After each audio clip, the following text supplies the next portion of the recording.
ধামরাই উপজেলা পরিষদে উদ্বোধন করা হয়েছে ঢাকা ২০ আসনের মাননীয় সংসদ সদস্য আলহাজ তমিজউদ্দিনের অফিস। একই সঙ্গে উন্মোচন করা হয়েছে তার হলফনামা।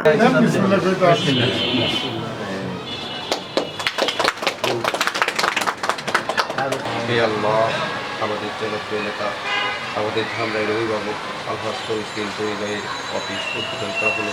হে আল্লাহ, এখানে বসে হকের পথে থেকে সারা ধামরাইকে যেন পরিচালনা করতে পারে সেই প্রতিটি বিধান করো।